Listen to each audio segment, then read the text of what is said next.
الحمدللہ وکفا والصلاة والسلام علی من لا نبی بعدہ ولا رسول بعدہ اما بعد بسم اللہ الرحمن الرحیم وعن عبد الرحمن بن ابی عمیرۃ عن النبی صلی اللہ علیہ وسلم انہ قال لمعاویہ اللہم اجعلہ ہادیا مہدیا واہد بہ رواہ الترمذی رحمہ اللہ تعالی۔ سلام اس پر کہ جس نے بے کسوں کی دستگیری کی، سلام اس پر کہ جس نے بادشاہی میں فقیری کی، سلام اس پر کہ اسرار محبت جس نے سمجھائے، سلام اس پر کہ جس نے زخم کھا کر پھول برسائے، سلام اس پر کہ جس کے گھر نہ چاندی تھی نہ سونا تھا، سلام اس پر کہ ٹوٹا بوریا جس کا بچھونا تھا، سلام اس پر کہ جس کا نام لے کر اس کے شیدائی الٹ دیتے تھے تحت قیصریت اور دارائی، سلام اس پر کہ جس کے پریشان حال دیوانے سنا سکتے ہیں اب بھی خالد و حیدر کے افسانے۔ سلامت رہے تیرے روزے کی جالی، دمکتا رہے تیرے روزے کا منظر، سلامت رہے تیرے روزے کی جالی، دمکتا رہے تیرے روزے کا منظر، ہمیں بھی عطا ہو وہ شوق ابو ذر، ہمیں بھی عطا ہو وہ جذبہ بلالی۔ میرے محترم سامعین و ناظرین اکرام، آج 18 رجب المرجب ہے اور آپ کو پتہ ہے کہ رجب کے مہینے میں 3 عظیم الشان واقعات پیش آئے۔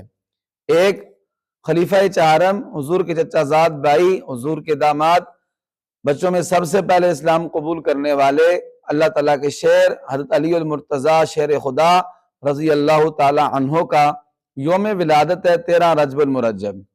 اس کے بعد 22 رجب المرجب امیر شام حضور صلی اللہ علیہ وسلم کے صحابی، حضور صلی اللہ علیہ وسلم کے برادر نسبتی کاتب وحی حضرت امیر معاویہ رضی اللہ تعالی عنہ کا یوم وفات ہے 22 رجب المرجب۔ اس کے بعد 27 رجب المرجب کو معراج شریف کا عظیم الشان واقعہ پیش آیا۔ آج سے پہلے کے دروس میں نے آپ کے سامنے حضرت علی المرتضیٰ شیر خدا کے ان فضائل اور مناقب کو بیان کیا جو حضور صلی اللہ علیہ وسلم نے ان کے بارے میں ارشاد فرمائے۔ آج میں آپ کے سامنے حضور صلی اللہ علیہ وسلم کے پیارے صحابی، حضور صلی اللہ علیہ وسلم کے برادر نسبتی کاتب وحی حضور صلی اللہ علیہ وسلم کے برادر نسبتی حضرت امیر معاویہ رضی اللہ تعالی عنہ کے فضائل اور مناقب کو بیان کرنا چاہتا ہوں۔ میں نے آپ کے سامنے ایک حدیث پاک پڑھی ہے جو حدیث پاک حضرت عبد الرحمن بن ابی عمیرہ رضی اللہ تعالی عنہ سے روایت ہے۔ وہ پیارے نبی صلی اللہ علیہ وسلم سے بیان کرتے ہیں کہ انہ قال لمعاویہ، وہ کہتے ہیں میں نے اپنے کانوں سے سنا کہ پیارے نبی صلی اللہ علیہ وسلم نے حضرت معاویہ رضی اللہ تعالی عنہ کے بارے میں یہ ارشاد فرمایا۔ کیا ارشاد فرمایا؟ دعا دی، فرمایا اللہم اجعلہ ہادیا مہدیا واہد بہ، اے اللہ معاویہ کو خود ہدایت پر فرما، اس کو ہادی بنا، ہدایت والا بنا، مہدیا اس کو ہدایت یافتہ بنا، واہد بہ اور اس کے ذریعے اور لوگوں کو بھی ہدایت عطا فرما۔ یہ اتنی عظیم الشان اس ایک دعا میں بھی 3 دعائیں ہیں پیارے نبی صلی اللہ علیہ وسلم نے حضرت امیر معاویہ رضی اللہ تعالیٰ عنہ کے لیے ارشاد فرمائی ہیں۔ آپ کو پتہ ہے کہ ہمارے نبی مستجاب الدعوات، ہر نبی مستجاب الدعوات، ان کی دعا اللہ قبول فرماتے ہیں، لیکن ہمارے پیارے نبی صلی اللہ علیہ وسلم سارے نبیوں کے امام ہیں اور آپ مستجاب الدعوات ہیں کہ جو دعا اللہ سے مانگتے ہیں اللہ تعالیٰ اس دعا کو کیا کرتے ہیں؟ قبول فرماتے ہیں۔ حضور نے اللہ تعالیٰ سے حضرت معاویہ کے بارے میں یہ دعا مانگی اور ہمارا یہ ایمان اور یقین ہے کہ اللہ تعالیٰ نے اس دعا کو قبول فرمایا اور ان صفات کو حضرت امیر معاویہ رضی اللہ تعالی عنہ میں پیدا فرما دیا۔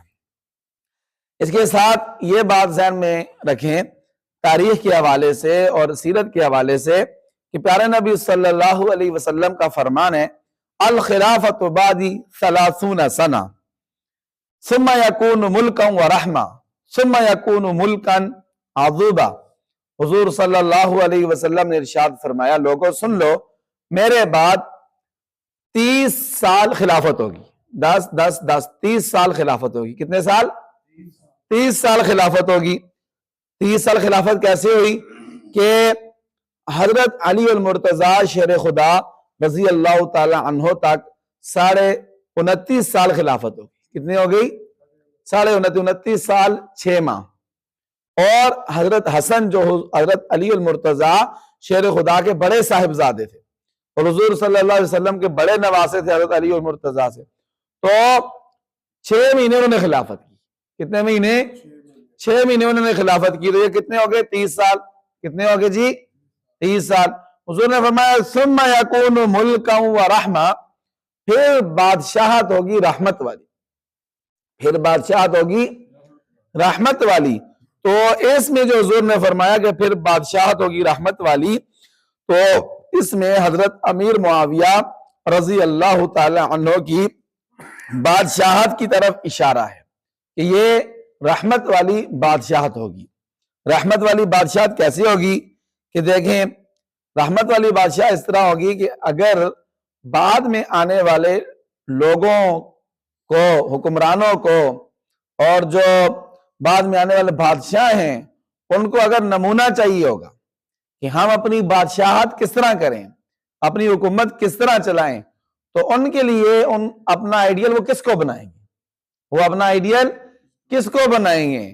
حضرت ابو بکر صدیق رضی اللہ تعالی عنہ کو، حضرت عمر فاروق رضی اللہ تعالی عنہ کو، حضرت عثمان غنی رضی اللہ تعالی عنہ کو، حضرت علی المرتضیٰ شیر خدا رضی اللہ تعالی عنہ کو، تو یا حضرت امیر معاویہ رضی اللہ تعالی عنہ کو۔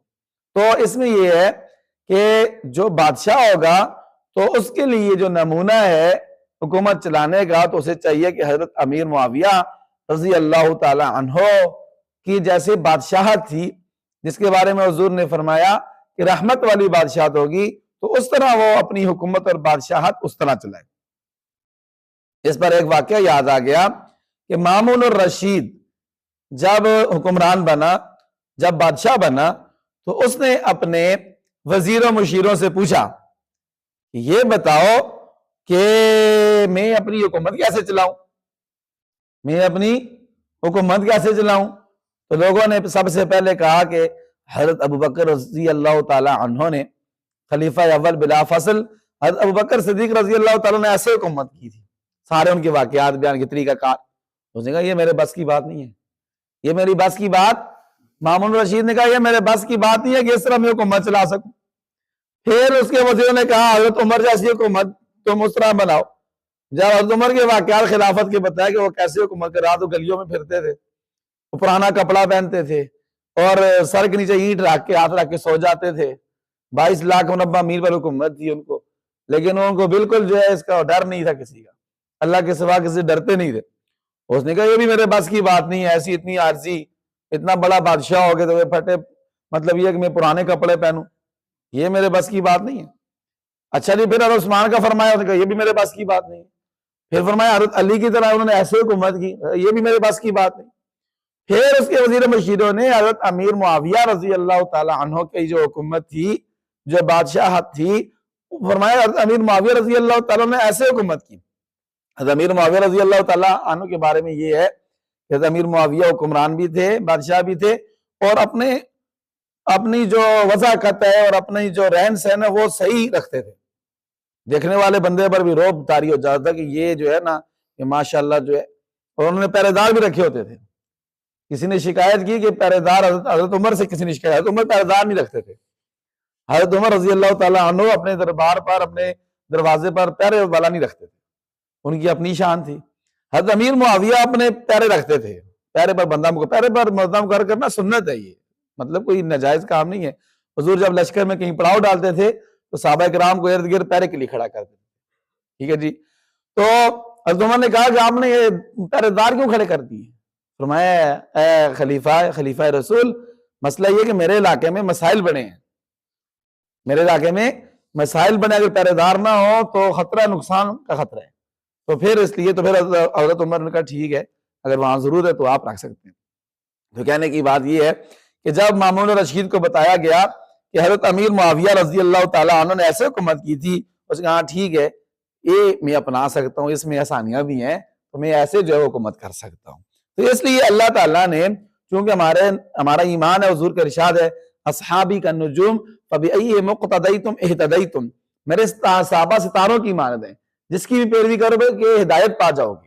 تو اس لیے اللہ تعالیٰ نے حضرت امیر معاویہ رضی اللہ تعالیٰ عنہ کی بادشاہت کو رحمت والی بادشاہت بنایا، تاکہ بعد میں آنے والا کوئی بادشاہ اپنے لیے کسی کو آئیڈیل اور نمونہ بنانا چاہے تو وہ حضرت امیر معاویہ رضی اللہ تعالیٰ عنہ کی حکومت کو اپنے لیے آئیڈیل اور نمونہ بنا سکتا ہے، اس کے مطابق وہ اپنا حکومت کا نظام چلا سکتا ہے۔